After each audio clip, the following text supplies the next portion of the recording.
Evangelio según San Juan.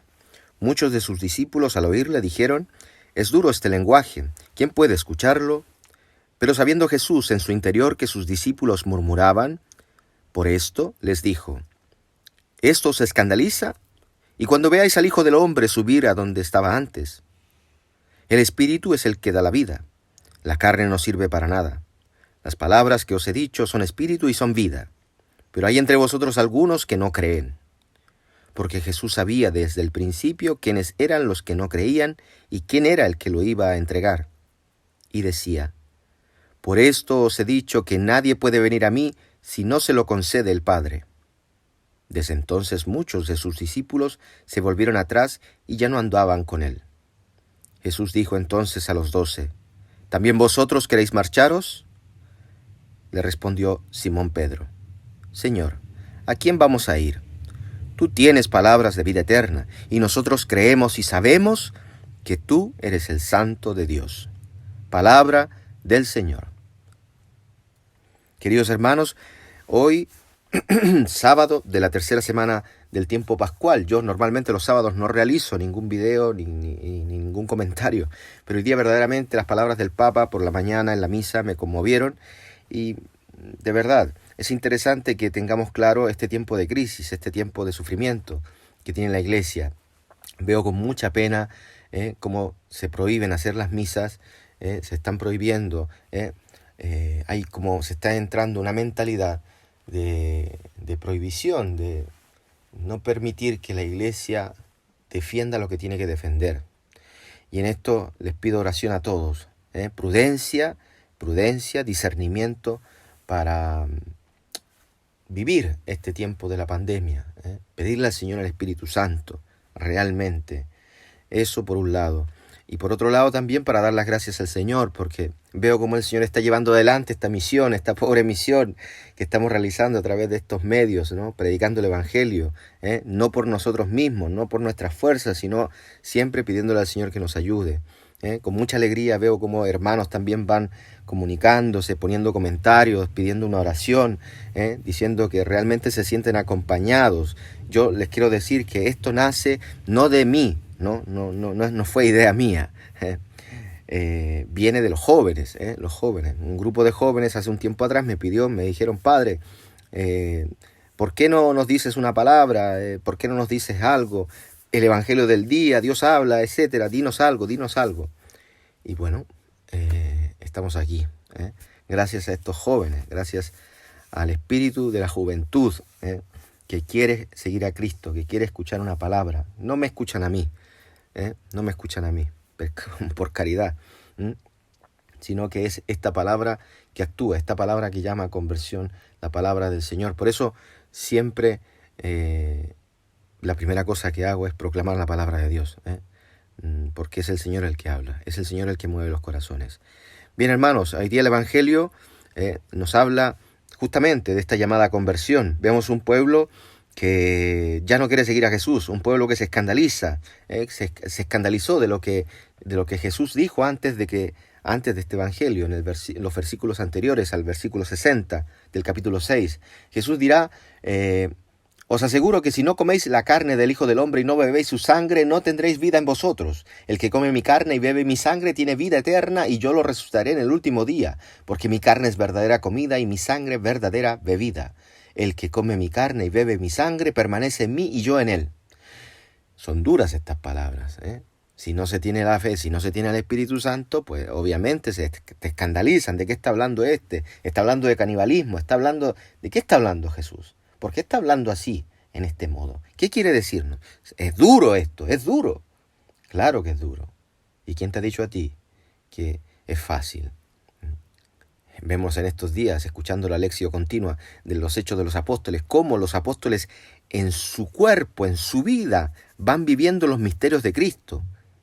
Porque no hay cristianos sin cruz, no hay cristianos sin persecución, no hay cristianos sin Espíritu Santo, no hay cristianos sin el anuncio del Evangelio, el anuncio del querigma, de esta buena noticia. No hay cristiano.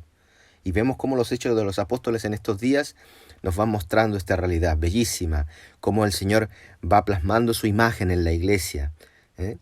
Pero están estos que murmuran y se escandalizan, porque es duro este lenguaje. Y este lenguaje nos hace regresar hacia atrás, dejar de lado la conversión. Ya basta de estas cosas, son demasiado duras. No es para mí, eso es para los curas, eso es cuando yo esté viejo, eso es para mi mujer, eso es para mis hijos, para la primera comunión, etcétera. Para mí no. Yo estoy bien con mis cosas, esta cosa de la fe. ¿Por qué? Porque tenemos una visión de la fe política, digamos así, ¿no? De compromisos. Y sinceramente Dios no quiere esto para nosotros. Dios sabe, como dice el Evangelio, el Señor sabía que murmuraban, este grupo de los discípulos. Aquí hay que distinguir discípulos de los apóstoles. Los discípulos son todos aquellos que siguen a Jesús, y los apóstoles son aquellos que el Señor ha escogido para realizar la obra, esta obra del anuncio del Evangelio, su iglesia. Entonces, estos discípulos, mucha gente que los seguía por diversos motivos, como nosotros. En estos días también hablando en el Evangelio decíamos, ¿tú por qué buscas al Señor? ¿Por qué te acercas al Señor? ¿Está esperando un milagrito? ¿Está esperando qué cosa? Que te mejore la situación económica, que te mejore, no sé cuál es la relación que tenemos con el Señor en este momento. Pues toda esta gente seguía al Señor por diversos motivos. Y esta gente, claro, al escuchar esto del Señor se escandalizó y murmuraba en su interior. Y el Señor, sabiendo que esto les escandalizaba, les pregunta, ¿esto os escandaliza? Y cuando veáis al Hijo del Hombre subir a donde estaba antes, ¿qué pasará en ese momento? Si esto os escandaliza. El problema es que no tenéis los ojos de la fe. Dice, el Espíritu es el que da la vida, la carne no sirve para nada. Los santos padres interpretan esto siempre haciendo referencia a que aquí el Señor estaba invitando a ver con los ojos del Espíritu, con los ojos de la fe. La palabra de Dios necesita ser interpretada a partir del Espíritu Santo. Es verdad que el estudio bíblico es muy bueno y todo lo demás, en la parte histórica, crítica, todo lo que tú quieras. Pero si no tenemos los ojos de la fe, esta palabra no nos toca. Esta palabra no se encarna en nuestra vida. Son discursos. Sí, es como leer un libro.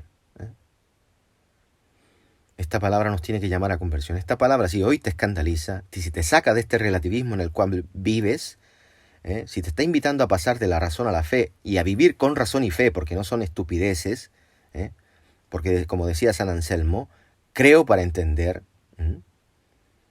Bendice al Señor hoy día. Bendigamos al Señor hoy día porque nos llama a la conversión. Bendigamos al Señor porque es Él el que nos da la vida. Es Él el que nos da el Espíritu Santo para poder entender sus palabras. No somos nosotros. No es porque estudias teología o porque has hecho un curso de Biblia o porque eres catequista de muchos años o porque, qué sé yo, eres amigo del cura. No. Es el Espíritu Santo el que te da la gracia de poder anunciar el querigma.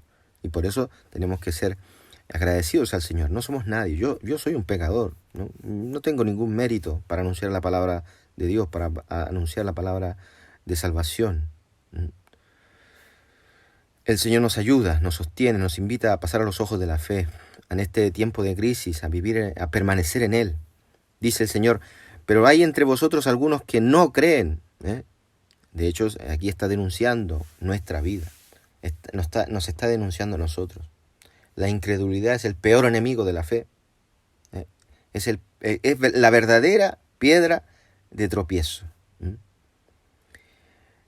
Por eso muchos de los que estaban allí, de esta gente que seguía a Jesús, dice, desde entonces muchos de sus discípulos se volvieron atrás y ya no andaban con él. Regresar atrás es volver muchas veces a la depresión, al sinsentido, al dejarse interpretar por lo que sea, por el horóscopo, por los brujos, por la santería, qué sé yo, por la brujería. Muchas veces es eso, o simplemente quedarte solo, la soledad, volver atrás, por miedo, por vergüenza. Yo he conocido muchos jóvenes sobre todo que me dicen, es que a mí me da vergüenza creer, a mí me da vergüenza hablar de Dios, a mí me da vergüenza porque hoy día no se usa, no está de moda hablar de Dios. Y mucha gente así termina su relación con Dios asumido en la tristeza, en la soledad, en la depresión, sin tener una luz, sin tener una palabra de salvación, una palabra de esperanza en el corazón. Y esto es muy triste. Por eso hay que anunciar a Cristo. Por eso tenemos que hacer esto, para que la gente pase de esta incredulidad, pase de este volver atrás a lo que ha dicho Pedro. ¿A dónde vamos a ir? Dios llama a conversión también al grupo de los 12. Le dice, también vosotros queréis marcharos. Ustedes lo harán después, en el momento de la cruz. Cada uno de los discípulos tendrá su experiencia de fe. Meterán al fuego la fe. Si tú estás sufriendo en este tiempo, si estamos viviendo un tiempo difícil, de crisis, de persecución, esta persecución que se está metiendo por debajo contra la iglesia, ¿no? Lo podemos ver en diferentes países donde se prohíben hacer manifestaciones, no solamente que vayan en contra de las leyes ahora por el contexto de la pandemia, sino que al parecer existe la tentación de que el demonio quiere dejarlo todo allí, donde está ahora. Y no, hermanos míos, no. Regresaremos a las parroquias, regresaremos a formar parte, a concretizar el cuerpo de Cristo. ¿A dónde vamos a ir, Señor? ¿A dónde? Si tú tienes palabras de vida eterna, estas palabras que nos han sostenido durante este tiempo. Por eso, lo único que ha hecho la palabra en este tiempo es llamarnos a conversión, hacernos pasar a la fe, y a comprender que tú eres el Santo de Dios, que en ti está la vida, que tú lo permites todo, incluso este momento de crisis, incluso este momento de sufrimiento. Por eso te damos gracias, Señor. Por eso ayúdanos tú a ver con los ojos de la fe aquello que nos sucede, nos acontece día a día. Sigamos rezando por aquellos que lo necesitan, sigamos rezando por Rosita, que continúa en el hospital todavía en una situación grave, por María Angélica, por Víctor, por todos los hermanos que me han pedido que rece por ellos y que están sufriendo esta enfermedad, este coronavirus. Dejen en sus comentarios en las diversas redes sociales, dejen las intenciones de oración por aquellos que están sufriendo, hermanos. Pidamos por aquellos que están cargando la cruz, aquellos que están mostrándonos el rostro de Cristo crucificado. Les deseo a todos un feliz sábado. Que el Señor les bendiga en el nombre del Padre, del Hijo y del Espíritu Santo. Amén.